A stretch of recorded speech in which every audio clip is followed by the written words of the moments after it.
Hello everyone, आप सभी को मेरा नमस्कार और स्वागत है आप सभी का फिर से एक बार अपने चैनल एग्जाम्स लैब में। जैसा कि आप सभी लोग जानते हैं, हमारी चल रही है इंडियन पॉलिटी की एक सीरीज, जिसमें एक लेक्चर हम लोग ऑलरेडी यहां पर डिस्कस कर चुके हैं, जिसमें हम लोगों ने अपने लास्ट लेक्चर में डिस्कस किया था रूल ऑफ मैन और रूल ऑफ लॉ के बीच का डिफरेंस। रूल ऑफ लॉ होता क्या है, इसके कैरेक्टरिस्टिक्स क्या होते हैं, यहाँ पर ये सारी चीजें हमने डिस्कस करी थी। और फिर हमने ये डिस्कस किया था कि कैसे रूल ऑफ लॉ को एनफोर्स करने के लिए जो फ्रेमवर्क तैयार किया जाता है उसे कॉन्स्टिट्यूशन कहते हैं। ये किस तरह का फ्रेमवर्क होता है, और हमने समझा था कि रूल ऑफ लॉ और कॉन्स्टिट्यूशन के बीच में क्या रिलेशन होता है। करेक्ट। तो ये सारी टर्मिनोलॉजीज हम लोगों ने अपने पिछले लेक्चर में डिस्कस किया था। तो अगर आपने अभी तक उसे नहीं देखा है तो प्लीज उसे देख लीजिएगा। और ये है आपका लेक्चर नंबर 2, जिसमें आज का जो टॉपिक रहेगा वो रहेगा कॉन्स्टिट्यूशनलिज्म।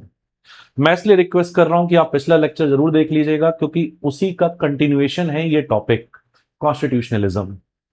तो सबसे पहले मैं ये आपको ये बता दूं कि इस टॉपिक का अपने आप में इंपॉर्टेंस क्या है, क्यों हम पढ़ने जा रहे हैं कॉन्स्टिट्यूशनलिज्म एज अ टॉपिक।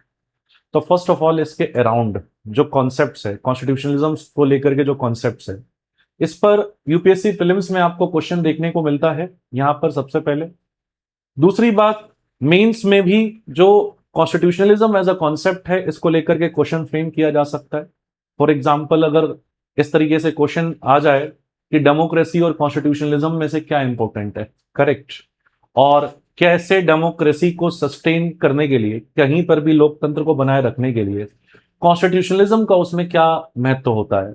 अब इस तरीके के क्वेश्चन अगर हमसे पूछे जाए मेंस एग्जामिनेशन में, तो अगर हमें कॉन्सेप्चुअल क्लैरिटी नहीं है कि कॉन्स्टिट्यूशनलिज्म होता क्या है, इसके कैरेक्टरिस्टिक्स होते क्या है, ये कैसे अपना डेमोक्रेसी को मजबूत बनाता है, तो हम आंसर करने की पोजीशन में नहीं होंगे। तो इसी वजह से आज का जो हमारा एम है, आज का जो हमारा सेशन का पर्पस है, वो पर्पस है कि कॉन्स्टिट्यूशनलिज्म एज अ टॉपिक के अराउंड आपका कंसेप्चुअल क्लैरिटी डेवलप करना और पूरी तरीके से समझना कि कैसे एक मजबूत डेमोक्रेसी में जो कॉन्स्टिट्यूशनलिज्म की स्पिरिट है वो हमेशा मजबूती से प्रैक्टिस होते हुए देखने को मिलती है। तो आइए बिना किसी देरी के अब स्टार्ट करते हैं हम लोग अपने आज के सेशन को, और समझना चालू करते हैं यहां पर कि क्या होता है कॉन्स्टिट्यूशनलिज्म। अब इसको समझने के लिए सबसे पहले मैं आप सभी से एक फंडामेंटल क्वेश्चन पूछूंगा, और आप इस पे जरा सा एक सेकंड के लिए सोचिए और विचार कीजिए। तो क्वेश्चन ये है कि आप किसको बड़ा मानते हो यहां पर। आप जो रूलर है उसको बड़ा मानते हो, या जो लॉ है उसको बड़ा मानते हो, कॉन्स्टिट्यूशन है उसको बड़ा मानते हो, आप किसको बड़ा मानते हो। तो सबसे पहले अगर आपका उत्तर है कि सर जो रूलर है वो सुप्रीम होता है, और आप एक नेशन के तौर पे, एक कंट्री के तौर पे इस तरह का बिलीफ रखते हो कि जो रूलर है वही सुप्रीम होता है और वो जो कहेगा अ, वही लॉ माना जाएगा, तो फिर ये जो कंडीशन है ना, ये कंडीशन क्या कहलाती है, ये कंडीशन कहलाती है आपकी रेक्स लेक्स की कंडीशन। रेक्स लेक्स की कंडीशन, जहां पर किसकी सुपरमेसी को आप बिलीव कर रहे हो, आप मान रहे हो कि जो रूलर है वही सुप्रीम है, वही सुप्रीम है। और अगर आप ऐसा मान रहे हो कि रूलर है वही सुप्रीम है, तो फिर वहां पे कंडीशन क्या होगी कि what ever ruler says, what ever ruler says that becomes the law, है ना। ऐसा ही होगा ना, what ever ruler says that becomes the law. लेकिन अगर आपका जवाब ना था और आपका यह मानना है कि नहीं सर, कॉन्स्टिट्यूशन को सुप्रीम होना चाहिए, जो supreme law of the land होता है जिसको कॉन्स्टिट्यूशन कहते हैं, उसको सबसे ऊपर होना चाहिए, उसी की सुपरमेसी होनी चाहिए, और जो रूलर है उसको भी उसी हिसाब से चलना चाहिए। अगर आप इस कंडीशन में बिलीव करते हो, तो इसका मतलब आप बिलीव करते हो किसमें, कौन से प्रिंसिपल में, आप बिलीव करते हो लेक्स रेक्स के प्रिंसिपल में, जिसका मतलब यह होता है कि ruler is not supreme. So what is supreme then, law is supreme, law is supreme. और जहां पर ऐसा होता है कि रूलर को भी लॉ के अकॉर्डिंग ही चलना होता है, लॉ के हिसाब से ही चलना होता है, रूलर भी उस लॉ को ट्रांसेंड नहीं कर सकता, जहां पे ऐसा होता है वहां पे ही हमको जो कंडीशन देखने को मिलती है उसे रूल ऑफ लॉ कहते हैं, उसे रूल ऑफ लॉ कहते हैं। सबसे पहली बात, तो कॉन्स्टिट्यूशनलिज्म हमें किस तरह के नेशन में देखने को मिलेगा। जहां पर रेक्स लेक्स की कंडीशन है या जहां पे लेक्स रेक्स की कंडीशन है। तो जो कॉन्स्टिट्यूशनलिज्म है वो इन प्रैक्टिस हमें देखने को मिलेगा जहां पे लेक्स रेक्स की कंडीशन है। इसका मतलब जहां पे रूल ऑफ लॉ है, जहां पे रूलर सुप्रीम है, वहां पे कॉन्स्टिट्यूशनलिज्म नहीं हो सकता। ठीक है, सबसे पहली बात ये हो गई। कॉन्स्टिट्यूशनलिज्म वहीं पर होगा जहां पर कॉन्स्टिट्यूशन को सबसे ज्यादा वैल्यू दी जा रही है, जहां पे supreme law of the land को सबसे ज्यादा इंपॉर्टेंस दिया जा रहा है और रूलर को भी उसके एम्बिट में रखा जा रहा है। कॉन्स्टिट्यूशनलिज्म सबसे पहले वहीं हो सकता है। करेक्ट। तो पहली बात तो ये अपने दिमाग में रखनी है। ठीक है, दूसरी बात ये कि अगर मुझे डिफाइन करना हो फिर इस बात के बाद कि कॉन्स्टिट्यूशनलिज्म होता क्या है, तो एक सिंपल सी डेफिनेशन अपन लोग दे सकते हैं कि कॉन्स्टिट्यूशनलिज्म एक तरह की स्पिरिट होती है एक देश के अंदर, उस देश के रूलर के अंदर, उस देश की डिफरेंट पॉलिटिकल पार्टीज के अंदर, उस देश के लोगों के अंदर, उस देश के इंस्टीट्यूशंस के भीतर। ये सब एग्री करते हैं इस बात पे कि हम सबको किसके हिसाब से चलना है, हम सबको रूल ऑफ लॉ के हिसाब से चलना है। और कोई भी ये अगर बिलीव नहीं करता कि हमें रूल ऑफ लॉ को ट्रांसेंड करना है, तो इसका मतलब उस देश में एक बेहतरीन तरीके से कॉन्स्टिट्यूशनलिज्म देखने को हमें मिलेगा।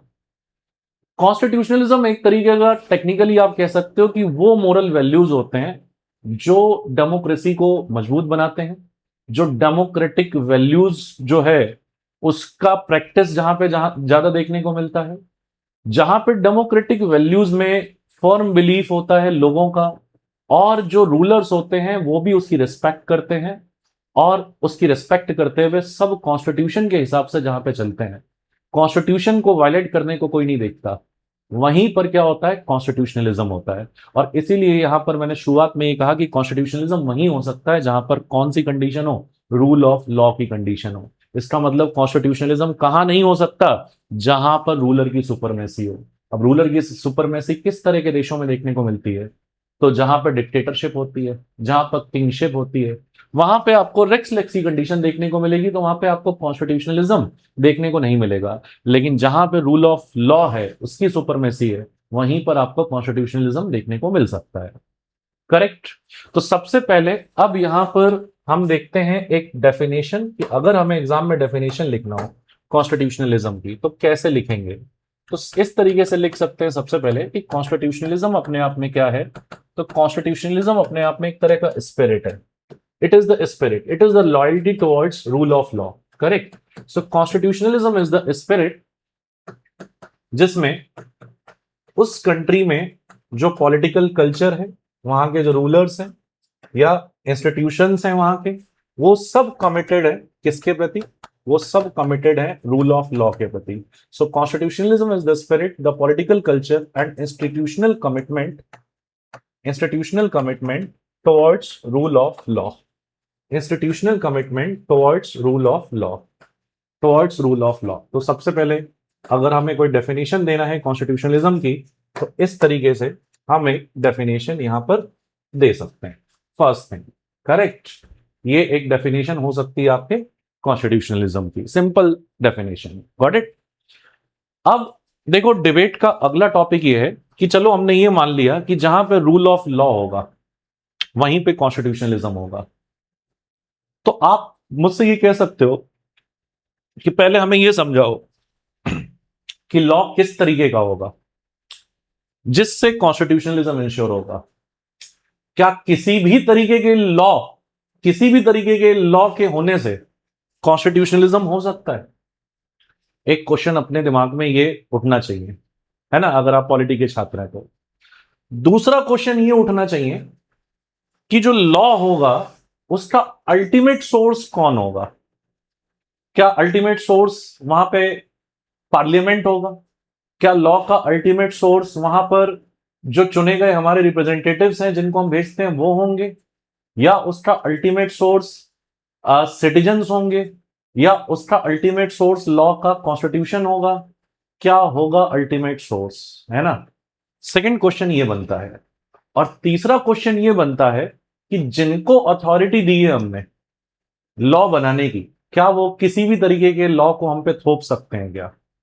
जब तक हम ये तीनों क्वेश्चन को एड्रेस नहीं करेंगे तब तक हमें समझ में नहीं आएगा कि रूल ऑफ लॉ किस प्रकार का होना चाहिए जिससे कॉन्स्टिट्यूशनलिज्म इंश्योर हो सके। कौन से तीन क्वेश्चन?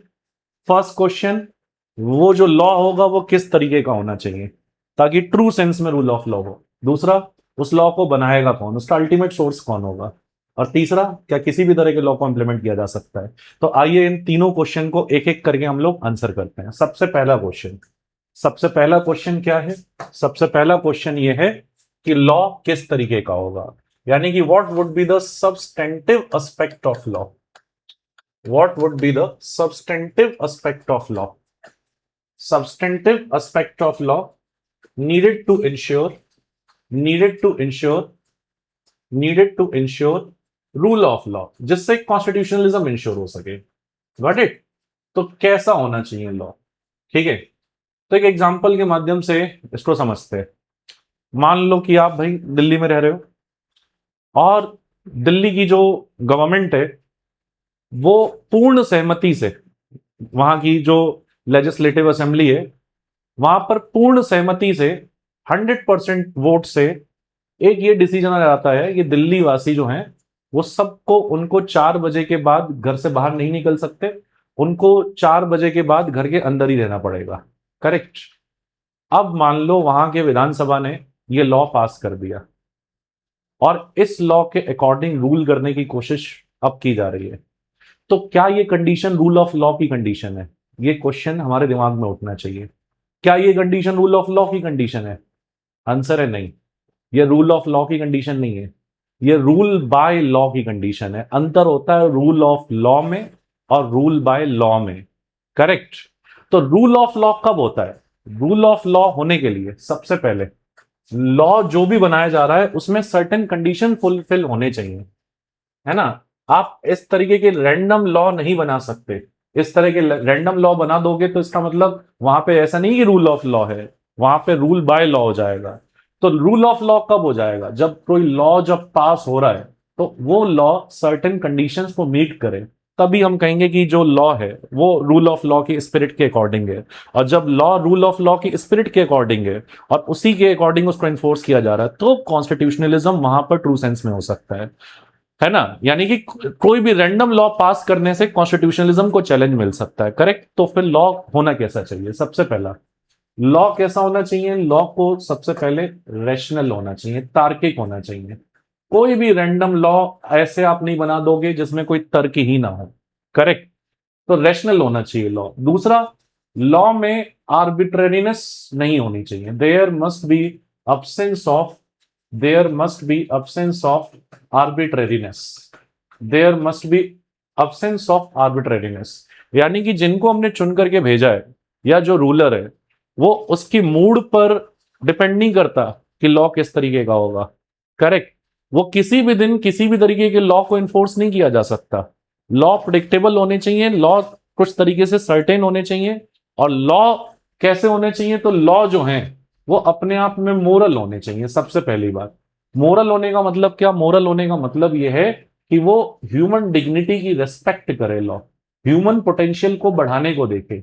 करेक्ट? तो उस लॉ का एक सर्टेन पर्पस है।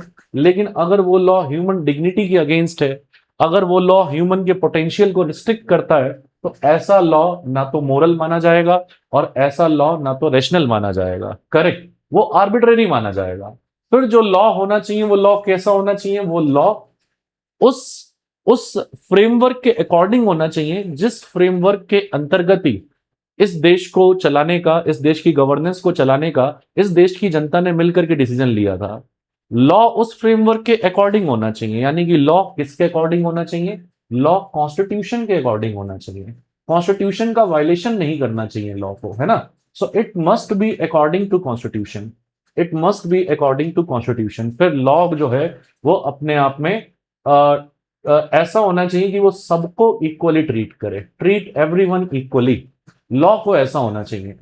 तो जब लॉ जो है उसके अंदर अपन को ये सब्सटेंटिव एस्पेक्ट देखने को मिलेगा, करेक्ट, तो ही हम कहेंगे कि वहां पे रूल ऑफ लॉ है, तो ही हम कहेंगे वहां पे रूल ऑफ लॉ है।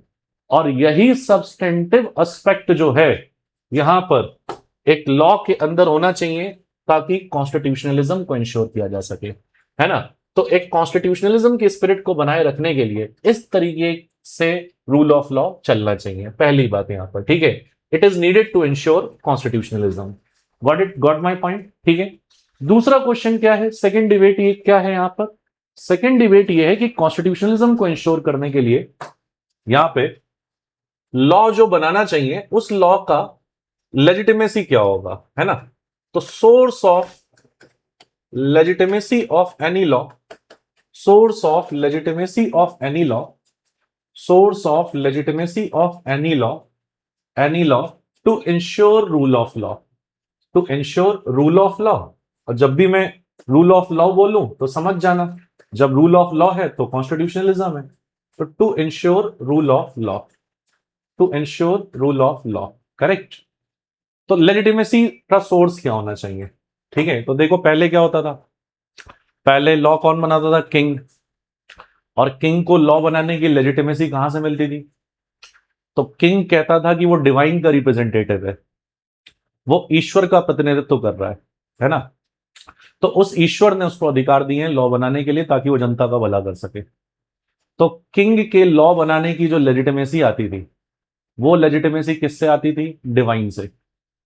तो अगर किंग की लेजिटिमेसी का सोर्स डिवाइन है तो फिर किंग क्या जनता के प्रति अकाउंटेबल होगा या उसी डिवाइन के प्रति। तो किंग कहता था कि मैं उसी डिवाइन के प्रति अकाउंटेबल हूं, क्यों, क्योंकि मुझे रूल करने की लेजिटिमेसी उसी ने दी है, मुझे लॉ बनाने की लेजिटिमेसी उसी ने दी है। तो मैं आपके प्रति जवाबदेह नहीं हूं, मैं जो भी लॉ बना रहा हूं उसका हिसाब वो करेगा, आप लोग नहीं करोगे। आप लोगों को मेरी इंटेलेक्ट पे भरोसा रखना होगा, क्योंकि मैं जो भी लॉ बना रहा हूं वो आपके कल्याण के लिए बना रहा हूं। तो पहले लॉ लॉ जो लॉ का सोर्स था वो किंग था और उसकी लेजिटिमेसी का सोर्स उसके डिवाइन राइट्स थे। और ऐसे में किंग की अकाउंटेबिलिटी जो थी वो जनता के प्रति जीरो थी, करेक्ट। तो क्या फिर ऐसी कंडीशन में कॉन्स्टिट्यूशनलिज्म था, आंसर है बिल्कुल नहीं। क्यों, क्योंकि वहां पे तो रूल ऑफ किंग है, तो वहां पर सुपरमेसी किसकी है, रूलर की है, ना कि लॉ की है भाई।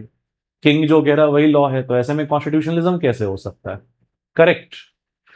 तो कॉन्स्टिट्यूशनलिज्म कहां हो सकता है, कॉन्स्टिट्यूशनलिज्म वहां हो सकता है जहां पे source of law, ultimate source of law क्या होना चाहिए।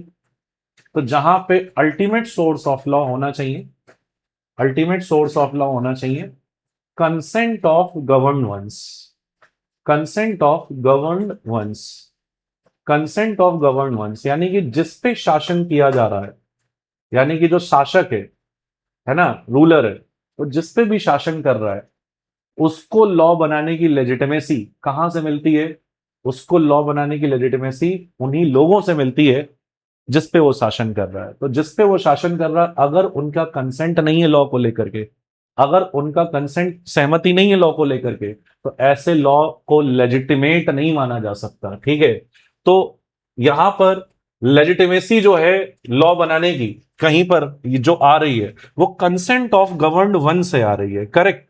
यहां पर अब जैसे मान लो यहां पे पार्लियामेंट है, तो हमने पावर दी है पार्लियामेंट को लॉ बनाने की, पार्लियामेंट को लॉ बनाने की। तो क्या पार्लियामेंट कोई भी लॉ बना सकता है क्या, आंसर है नहीं, पार्लियामेंट कोई भी लॉ ऐसे नहीं बना सकता। सबसे पहले लॉ जो है उसमें ये सब्सटेंटिव एस्पेक्ट होने चाहिए, पार्लियामेंट को इसी तरह का लॉ बनाना पड़ेगा रूल ऑफ लॉ और कॉन्स्टिट्यूशनलिज्म को इंश्योर करने के लिए। दूसरी बात, पार्लियामेंट जो लॉ बनाएगा वो लॉ किसको रिफ्लेक्ट करना चाहिए, उस लॉ में स्पिरिट होनी चाहिए कंसेंट ऑफ गवर्न वंस की।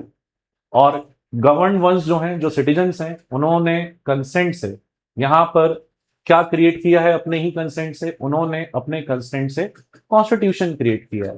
तो इसका मतलब पार्लियामेंट को भी, वहां पर चुने गए प्रतिनिधियों को भी, जो रूलर्स हैं उनको भी लेजिटिमेसी कहां से मिलती है, उनको लेजिटिमेसी मिलती है कॉन्स्टिट्यूशन से लॉ बनाने की। लेकिन अगर कॉन्स्टिट्यूशन से लॉ बनाने की लेजिटिमेसी मिलती है तो इसका मतलब ये नहीं है कि वो सुप्रीम है। पार्लियामेंट अपने आप में ऐसा नहीं कि पूरी तरीके से सॉवरन है। सॉवरन कौन है, सॉवरन सिर्फ और सिर्फ अपने आप में कॉन्स्टिट्यूशन है, ना कि पार्लियामेंट है। कौन कौन है सॉवरन, कॉन्स्टिट्यूशन ट्रू सेंस में सॉवरन है, ना कि पार्लियामेंट सॉवरन है। तो इसका मतलब ये है, इसका मतलब पार्लियामेंट लॉ बना सकता है, उसके पास है लॉ बनाने की लेजिटिमेसी, लेकिन वो लेजिटिमेसी आ कहां से रही है? कॉन्स्टिट्यूशन से। तो इसका मतलब उस दायरे के अंतर्गत ही रह करके अगर वो बनाएगा तो ही हम कह सकते हैं कि वहां पे रूल ऑफ लॉ है और वहां पे कॉन्स्टिट्यूशनलिज्म है। Got it? Got the second point, right? अब इसके बाद चलते हैं अपन तीसरे पॉइंट पे। तीसरे पॉइंट का मतलब ये है कि क्या जो रूलर्स हैं या हमारे जो चुने गए प्रतिनिधि हैं, इसको अपन कह सकते हैं the core debate. Debate is what? Any law can be imposed. Any law can be imposed. क्या किसी भी कानून को हम पे थोपा जा सकता है? नहीं। पहले तो उसको सब्सटेंटिव एस्पेक्ट फॉलो करना पड़ेगा, जो हमने डिस्कस किया अभी थोड़ी देर पहले, है ना? तो सबसे पहली बात यहां पर समझो जरा सा कि क्या जो गवर्नमेंट है वो गवर्नमेंट कोई भी लॉ इंपोज कर सकती है क्या? तो आंसर है नहीं। गवर्नमेंट ऐसा नहीं कि कोई भी लॉ इंपोज कर दे। जैसे फॉर एग्जांपल मान लो डेमोक्रेसी डेमोक्रेसी है और डेमोक्रेसी में उस देश में 80% लोग एक धर्म के हैं और 20% लोग दूसरे धर्म के हैं। तो 80% लोगों ने वोट डाल करके सरकार चुनी, यानी कि बहुमत से सरकार बनी, एक मेजॉरिटी गवर्नमेंट बनी, है ना? अब उस बहुमत से सरकार चुनी गई सरकार ने फैसला लिया कि जो बाकी के 20% हैं उनके वोटिंग राइट्स को छीन लिया जाए और उनके प्रॉपर्टी राइट्स को छीन लिया जाए। ये लॉ लेकर के आ गई। तो अब क्वेश्चन है कि क्या इस लॉ को इंपोज किया जा सकता है? क्या क्या इस लॉ को इंपोज किया जा सकता है? तो सबसे पहले तो उस लॉ को टेस्ट करना होगा इस सब्सटेंटिव एस्पेक्ट के अकॉर्डिंग, करेक्ट? दूसरा, यहां पर ये हमें क्वेश्चन पूछना पड़ेगा कि क्या इस तरीके के लॉ जब पास होंगे तो ये आपका रूल ऑफ लॉ है या फिर ये टायरनी ऑफ मेजॉरिटी है? आप बताओ क्या है, रूल ऑफ लॉ है या फिर टायरनी ऑफ मेजॉरिटी है, जहां पर मेजॉरिटी के द्वारा चुनी गई गवर्नमेंट ने जो माइनॉरिटीज हैं उनके वोटिंग राइट्स छीन लिए लॉ पास करके और प्रॉपर्टी राइट्स छीन लिए। तो इसका मतलब अब जो रूल चल रहा है वो अकॉर्डिंग टू लॉ चल रहा है या this condition is tyranny of majority? तो क्वेश्चन है कि दिस आंसर है कि this condition is a condition of tyranny of majority. This is not rule of law. This is not rule of law. तो why this is not rule of law? Because rule of law का मतलब है किसकी supremacy? Constitution की supremacy. और constitution की supremacy का मतलब जो कॉन्स्टिट्यूशन के बेसिक प्रिंसिपल्स हैं, बेसिक प्रिंसिपल्स हैं उसको वायलेट नहीं किया जा सकता। Basic principles must not be violated, must not be violated, correct? और कॉन्स्टिट्यूशन के बेसिक प्रिंसिपल्स हैं क्या? कॉन्स्टिट्यूशन के बेसिक प्रिंसिपल्स काफी सारे हैं, लेकिन उसमें से जैसे एक इंपॉर्टेंट ये है कि जो फंडामेंटल राइट्स हैं लोगों के, फंडामेंटल राइट्स हैं लोगों के, ठीक है? और सर्टेन तरीके के कुछ लीगल राइट्स हैं, सर्टेन तरीके के मान लो कुछ लीगल राइट्स हैं, it can not be taken away by the government, है ना? उसको नहीं छीन सकते आप। जैसे बहुत सारे इंपॉर्टेंट फंडामेंटल राइट्स है उसको छीनने की कोशिश करेगी गवर्नमेंट तो बेसिक प्रिंसिपल का वायलेशन होगा, भले वो कितनी भी बहुमत से चुन करके क्यों ना आए। अगर किसी एक इंडिविजुअल का भी जो फंडामेंटल राइट्स गारंटीड है कॉन्स्टिट्यूशन के द्वारा अगर वो छीनने की कोशिश करी जाएगी तो इसका मतलब गवर्नमेंट किसका वायलेशन कर रही है? कॉन्स्टिट्यूशन का वायलेशन कर रही है, क्योंकि कॉन्स्टिट्यूशन सिटीजन को गारंटी प्रोवाइड करता है कि जो भी गवर्नमेंट है वो उसका काम वो इंश्योर करेगी कि जो फंडामेंटल राइट्स है उसका वायलेशन ना हो। और अगर वो फिर भी गवर्नमेंट वायलेशन कर रही है तो वहां पर कॉन्स्टिट्यूशन इंश्योर करता है कि वहां की जो जुडिशरी है वो जुडिशरी क्या करे? ऐसा कोई लॉ उल्टा सीधा गवर्नमेंट ने पास किया है तो उस लॉ को जुडिशियल रिव्यू के टेस्ट, जुडिशियल उस लॉ का जुडिशियल रिव्यू करे और जुडिशियल रिव्यू करके अगर law according to basic principle of constitution नहीं है, अगर वो किसी इंडिविजुअल के राइट्स को छीनने की कोशिश कर रहे हैं तो ऐसे में law will be declared void, law will be declared void, है ना? यहां पर law will be declared void मतलब अननेसेसरी और वॉइड, यानी कि उसका इफेक्ट खत्म कर दिया जाएगा लॉ का जुडिशरी के द्वारा। तो जहां पर जो गवर्नमेंट है वो भले ही कितनी भी मेजॉरिटी से हो वो इंडिविजुअल के राइट्स को छीनने की कोशिश नहीं करती है, वो लॉ इस तरीके से बनाती है जो कॉन्स्टिट्यूशन के बेसिक प्रिंसिपल्स के अकॉर्डिंग हो।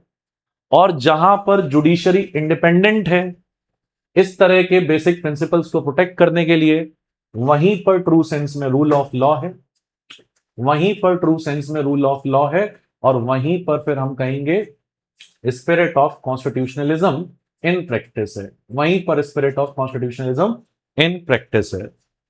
तो इसका मतलब अभी तक आपको कौन सी 3 बात समझ में आई? कैसे आप सुनिश्चित करोगे कि कहीं पर कॉन्स्टिट्यूशनलिज्म है कि नहीं? ऐसे सुनिश्चित किया जा सकता है कि कॉन्स्टिट्यूशनलिज्म वहीं पर है जहां पर रूल ऑफ लॉ है। और इसका मतलब अगर कहीं पर लॉ रैशनल तरीके से बन रहा है, उसमें कोई आर्बिट्रेरीनेस नहीं है, लॉ अपने आप में मोरल है, उसका पर्पस ह्यूमन डिग्निटी को अपलिफ्ट करना है, लॉ अकॉर्डिंग टू कॉन्स्टिट्यूशन है, लॉ जो है वो सबको इक्वली ट्रीट कर रहा है, लॉ का जो अल्टीमेट सोर्स है वो अल्टीमेट सोर्स कॉन्स्टिट्यूशन है, लॉ उसी के अकॉर्डिंग है, कॉन्स्टिट्यूशन ही जहां पे सॉवरन है, पार्लियामेंट जहां पे सॉवरन नहीं है, जहां पर गवर्नमेंट के पास अनलिमिटेड पावर नहीं है लॉ बनाने की, लिमिटेड पावर है क्योंकि उसको कॉन्स्टिट्यूशन के अकॉर्डिंग ही काम करना पड़ेगा। तो वहां पर जो गवर्नमेंट है उसके पास लिमिटेड पावर है, जिसको लिमिट किया है किसने? कॉन्स्टिट्यूशन इटसेल्फ ने। और वो कल को कितनी भी बहुमत से आ जाए, वो किसी माइनॉरिटी के राइट्स नहीं छीन सकते, इनफैक्ट इंडिविजुअल तक के राइट्स नहीं छीन सकते। जहां पर इंडिपेंडेंट जुडिशरी है, जहां पर ये सारे लक्षण अपन को एक राष्ट्र के तौर पर, एक देश में जहां पर वहां के शासन व्यवस्था में, वहां के रूलिंग स्ट्रक्चर में नजर आते हैं, हम कह सकते हैं सिर्फ और सिर्फ वहीं पर एक्चुअल में कॉन्स्टिट्यूशनलिज्म है। तो इस पूरी डिबेट से अगर अपन को एक आंसर फ्रेम करना हो और कुछ की पॉइंट्स लिखने हो कि क्या होते हैं कॉन्स्टिट्यूशनलिज्म के कैरेक्टरिस्टिक्स, तो इस पूरी डिबेट से अब हमें समझ में आया कुछ सर्टेन कैरेक्टरिस्टिक्स जिसके बिना कॉन्स्टिट्यूशनलिज्म हो ही नहीं सकता। तो what are the characteristics of constitutionalism? What are the characteristics of constitutionalism? Right. तो कैरेक्टरिस्टिक्स ऑफ कॉन्स्टिट्यूशनलिज्म में सबसे पहले गवर्नमेंट लिमिटेड हो, लिमिटेड गवर्नमेंट हो। लिमिटेड गवर्नमेंट मतलब गवर्नमेंट की पावर अनलिमिटेड ना हो, उसकी पावर सिर्फ उतनी ही हो जितना कॉन्स्टिट्यूशन ने मेंशन किया है। और अगर कोई गवर्नमेंट कॉन्स्टिट्यूशन द्वारा मेंशन पावर के अंतर्गत रह करके काम करती है तो वहां कॉन्स्टिट्यूशनलिज्म है। लेकिन अगर कोई गवर्नमेंट कॉन्स्टिट्यूशन के द्वारा दिए गए पावर के बियॉन्ड जाने की कोशिश करती है, अपने पावर को बढ़ाने की कोशिश करती है, तो उसका मतलब वो गवर्नमेंट कॉन्स्टिट्यूशनलिज्म को नुकसान पहुंचा रही है। पहली बात, पीछे के डिबेट से हमें यह समझ में आया। दूसरी बात, गवर्नमेंट को लिमिटेड रखने के लिए जरूरी है चेक्स एंड बैलेंसेस, पावर का सेपरेशन, तभी तो पावर को लिमिट किया जा सकता है। तो जहां पे पावर को सेपरेट किया गया हो, जैसे हमारे देश में भी लेजिस्लेचर है, एग्जीक्यूटिव है, जुडिशरी है ना। लेजिस्लेचर सिर्फ लॉ बना सकता है, एग्जीक्यूटिव पॉलिसी बना सकता है, उसका इंप्लीमेंटेशन कर सकता है, जुडिशरी रिव्यू कर सकता है, पनिशमेंट दे सकता है लॉ के वायलेशन पे। तो सबकी अलग अलग पावर है, करेक्ट। पावर का कंसंट्रेशन नहीं है और इसलिए सबके पास लिमिटेड पावर है ना। इन तीनों में से कोई भी अपने पावर के बियॉन्ड जाने की कोशिश करेगा तो वो कॉन्स्टिट्यूशनलिज्म को चैलेंज करेगा। लेकिन जहां पर पावर का सेपरेशन सही तरीके से प्रैक्टिस हो रहा है और सारे इंस्टीट्यूशंस, लेजिस्लेचर, एग्जीक्यूटिव, जुडिशरी एक दूसरे के ऊपर नजर बनाए रखे हुए हैं और ये इंश्योर कर रहे हैं कि कोई भी वायलेट ना करे कॉन्स्टिट्यूशन को, उसके बेसिक प्रिंसिपल्स को, जहां पे प्रॉपर चेक्स एंड बैलेंसेस हैं, हम कहेंगे वहां पर कॉन्स्टिट्यूशनलिज्म है, वहां पर कॉन्स्टिट्यूशनलिज्म है, करेक्ट। फिर तीसरा, जहां पर हमें लॉ की सुपरमेसी देखने को मिलती है, जहां पे there is supremacy of law, जिसको अभी हमने पूरा डिस्कस किया, यही सबसे इंपॉर्टेंट है, रूल ऑफ लॉ। जहां पे सुपरमेसी ऑफ लॉ है, रूल ऑफ लॉ है, वहां पे कॉन्स्टिट्यूशनलिज्म है, करेक्ट। और रूल ऑफ लॉ का मतलब ये सब कुछ होना चाहिए। वहां पे रूल ऑफ लॉ के अंतर्गत लॉ को रैशनल होना चाहिए, आर्बिट्रेरीनेस नहीं होनी चाहिए उसमें, लॉ मोरल होना चाहिए, अकॉर्डिंग टू कॉन्स्टिट्यूशन होना चाहिए, लॉ सबको इक्वली ट्रीट करे, लॉ का सोर्स यहां पर कंसेंट ऑफ गवर्नमेंस हो यानी कि कॉन्स्टिट्यूशन हो, ठीक है। और लॉ कोई भी कॉन्स्टिट्यूशन के बेसिक प्रिंसिपल्स के अगेंस्ट ना हो। और अगर कोई भी यहां पर बेसिक प्रिंसिपल्स के अगेंस्ट जाने की कोशिश करे तो वहां पर इंडिपेंडेंट जुडिशरी हो, जुडिशियल रिव्यू हो, ताकि गवर्नमेंट को अकाउंटेबल बनाया जा सके उनके एक्शंस के प्रति, ताकि गवर्नमेंट यहां पर इस लिमिटेड पावर को अनलिमिटेड बनाने की कोशिश ना करे, है ना। तो इसलिए कॉन्स्टिट्यूशनलिज्म का एक इंपॉर्टेंट एस्पेक्ट और क्या है कि यहां पर हमें एक लक्षण ये देखने को मिलेगा कि यहां पे रूल ऑफ लॉ होगा, और अगर रूल ऑफ लॉ का वायलेशन गवर्नमेंट कर रही है तो उसको रोकने के लिए इंडिपेंडेंट जुडिशरी होगी और उसके पास जुडिशियल रिव्यू करने की पावर होगी, उसके पास जुडिशियल रिव्यू करने की पावर होगी। जहां पर इस स्ट्रक्चर के प्रैक्टिस से गवर्नमेंट के अंदर या गवर्नमेंट के द्वारा अकाउंटेबिलिटी को इंश्योर किया जाता हो और गवर्नेंस में एक तरह की आपकी ट्रांसपेरेंसी हो, एक तरह की ट्रांसपेरेंसी हो, जहां पे चुने गए लोग, जहां पे पार्लियामेंट में बैठे हुए लोग लॉ बनाएं, किसके अकॉर्डिंग लॉ बनाएं? लोगों के अकॉर्डिंग, लोगों का जो कंसेंट है और जो कॉन्स्टिट्यूशन की स्पिरिट है उसके अकॉर्डिंग बनाए। पॉपुलर सॉवरेनिटी का मतलब यह है कि government must rule by the consent of governed ones. Popular sovereignty का मतलब क्या होता है? यही मतलब होता है कि यहां पर पॉपुलर सॉवरेनिटी हो, यानी कि जो गवर्नमेंट है वो गवर्न वंस के कंसेंट से काम करे, है ना? ऐसा नहीं कि अपनी मनमर्जी चलाए, जहां पे ये हो, ठीक है। और फिर उसके बाद गवर्नमेंट के पास जहां पे डेमोक्रेटिक लेजिटिमेसी हो। डेमोक्रेटिक लेजिटिमेसी का मतलब एक फ्री और फेयर तरीके से गवर्नमेंट को जहां पे लोगों ने चुन करके भेजा हो, है ना? जहां पे डेमोक्रेटिक लेजिटिमेसी हो, जहां पे पॉपुलर सॉवरेनिटी हो, जहां पे अकाउंटेबिलिटी ट्रांसपेरेंसी हो, इंडिपेंडेंट जुडिशियरी हो, जुडिशियल रिव्यू हो, सुपरमेसी ऑफ लॉ हो, रूल ऑफ लॉ हो, सेपरेशन ऑफ पावर हो, लिमिटेड गवर्नमेंट हो, है ना? और इसके साथ साथ फ्री एंड फेयर इलेक्शन हो, ताकि जो चुनी हुई सरकार है वो सही और निष्पक्ष तरीके से चुन के आए। जहां पे आपको ये सारी चीजें एक प्रैक्टिस में दिखती हैं, आप कह सकते हो वहीं पर क्या है? वहीं पे कॉन्स्टिट्यूशनलिज्म है, वहीं पे कॉन्स्टिट्यूशनलिज्म है। तो ये सारे कुछ कैरेक्टरिस्टिक्स हैं किसके? अपने कॉन्स्टिट्यूशनलिज्म के। आई होप आप समझ गए, करेक्ट। और ये सब कुछ निकल के आया है अपने इसी डिबेट से, जहां पे हमने डिस्कस किया कि लॉ कैसा होना चाहिए, लॉ का सोर्स कैसा होगा, और यहां पर लॉ किसी भी तरीके का इंपोज किया जा सकता है कि नहीं। तो ये जो हमारा पूरा डिस्कशन था उसी से ये सारी बातें निकल के आई हैं, ये सारे कैरेक्टरिस्टिक्स निकल के आए हैं, और ये सारे कैरेक्टरिस्टिक्स जहां पे इन प्रैक्टिस है वहीं पर कॉन्स्टिट्यूशनलिज्म इन प्रैक्टिस है। समझे? वहां पर सब पॉलिटिकल रूलर्स, इंस्टीट्यूशंस सब रूल ऑफ लॉ के अकॉर्डिंग चल रहे हैं, कॉन्स्टिट्यूशन के अकॉर्डिंग चल रहे हैं, और ये सब फॉलो कर रहे हैं प्रॉपर तरीके से। तो वहां पे कॉन्स्टिट्यूशनलिज्म है। What it? अब देखो अगली बात, यहां पर एक इंपॉर्टेंट बात, इस चीज को भी आप समझ लो कि जरूरी नहीं है कि जहां पर कॉन्स्टिट्यूशन हो वहां पे कॉन्स्टिट्यूशनलिज्म भी हो, ऐसा जरूरी नहीं है, ठीक है? क्यों जरूरी नहीं है, समझो जरा सा। तो ऐसा जरूरी नहीं है कि जहां पर कॉन्स्टिट्यूशन हो वहां पर कॉन्स्टिट्यूशनलिज्म भी हो। It is not necessary, right? Why it is not necessary? Let's try to understand this. Let's try to understand this. सबसे पहली बात, यहां पर every country has constitution, every country has constitution.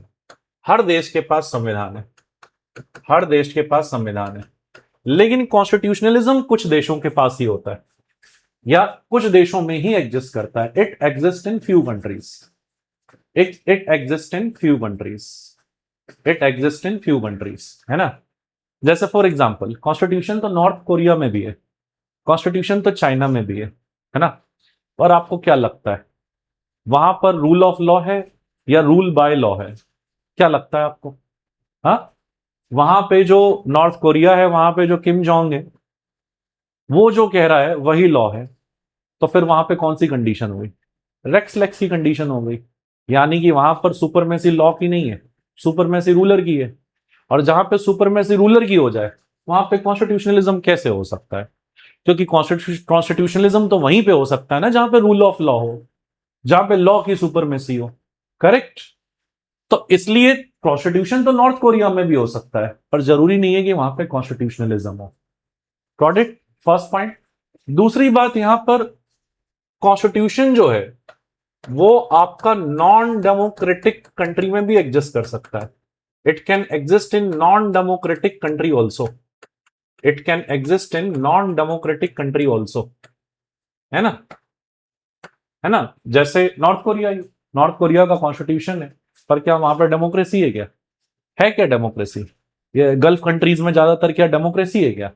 नहीं है ना भाई, किंगशिप है। लेकिन वहां पे कॉन्स्टिट्यूशन हो सकता है, लेकिन कॉन्स्टिट्यूशनलिज्म सिर्फ वहीं होगा जहां पे डेमोक्रेसी होगी। It can exist only in, it can exist only in democratic countries, it can exist only in democratic countries. अब मैं ऐसा क्यों बोल रहा हूं, क्योंकि अभी अभी तो आप समझ के आए हो कि कॉन्स्टिट्यूशनलिज्म का मतलब क्या होता है, जहां पे गवर्नमेंट लिमिटेड हो और सुपरमेसी किसकी हो, रूल ऑफ लॉ की हो, जहां पे गवर्नमेंट के पास पॉपुलर सॉवर्निटी हो। पॉपुलर सॉवर्निटी का मतलब लोग मिल करके कंसेंट देते हैं और अपना रूलर चुनते हैं, और फिर वो रूलर लोगों की कंसेंट से रूल करता है।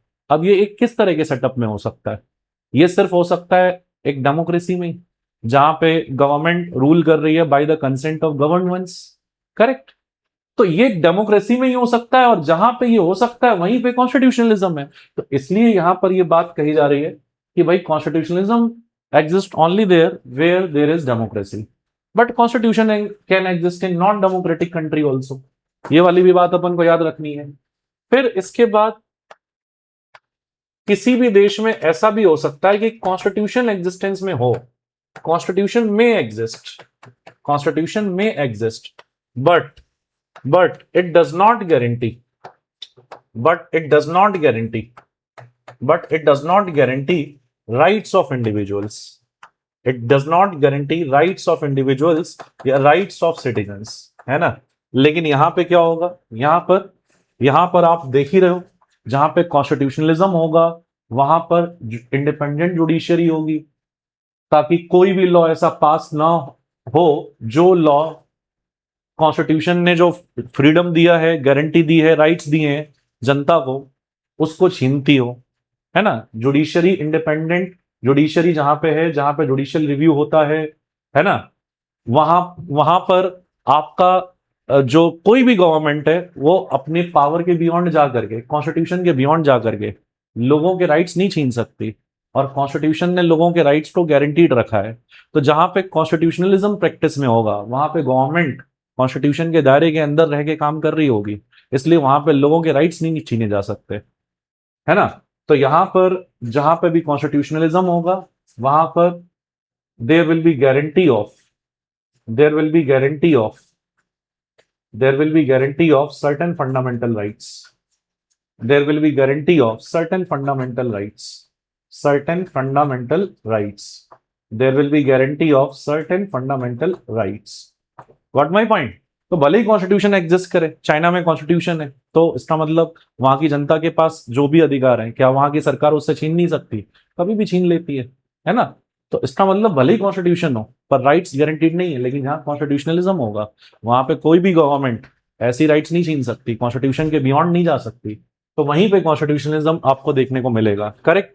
फिर उसके बाद यहां पर भले ही कॉन्स्टिट्यूशन यहां पर एग्जिस्टेंस में हो, लेकिन कॉन्स्टिट्यूशन का एग्जिस्टेंस में होना गारंटी नहीं करता इस बात का कि रूल ऑफ लॉ होगा। तो existence of constitution doesn't mean there is rule of law, doesn't mean there is rule of law, doesn't mean there is rule of law, है ना।